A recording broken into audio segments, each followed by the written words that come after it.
দর্শক, আমি সুন্দর সন্দীপাত। আমরা এখন রয়েছি মাদারীপুরে রাজোর ব্যাপারীপাড়া মোড়ে ব্রিজের উপরে আপনার ইলিশের মেলা হচ্ছে। আপনারা জানেন যে আগামী আজকে রাত 12টা থেকে আগামী 22 দিন পর্যন্ত মা ইলিশ সংরক্ষণ অভিযান 2025 চলমান রয়েছে, যার জন্য ইলিশ ধরা, বিপণন, সকল প্রকার কার্যক্রম 22 দিন বন্ধ থাকবে।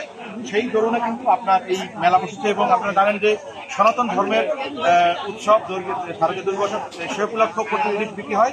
যেহেতু ইলিশ আমাদের জাতীয় মাছ, ইলিশ মাছ, এবং ইলিশ মাছের এখানে দাম আমরা দেখেছি 600 থেকে শুরু করে সর্বোচ্চ 3000 পর্যন্ত রয়েছে। কিন্তু সাধারণ মানুষ ইলিশ মাছ এখন পর্যন্ত খেতে পারে না আমার বলে মনে হয়। তবে আমি প্রত্যাশা করবো সরকার যাতে এই ইলিশ মাছ সবার পাত্রে দিতে পারে, সেই ব্যবস্থা সরকারের প্রতি আহ্বান জানাচ্ছি। এবং এখানে বেশিরভাগ ক্রেতাই প্রবাসী এবং সরকারি চাকরিজীবী ব্যবসায়ী, তারা কিন্তু সাধারণ মানুষ যারা ভ্যান চালায়, রিক্সা চালায় বা যারা লেবার, তারা কিন্তু আমি এখানে দেখি তারা ইলিশ মাছ কিনতে।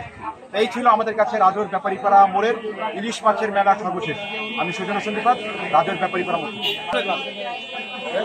এই ইলিশের মেলায় সবচেয়ে অন্যতম বড়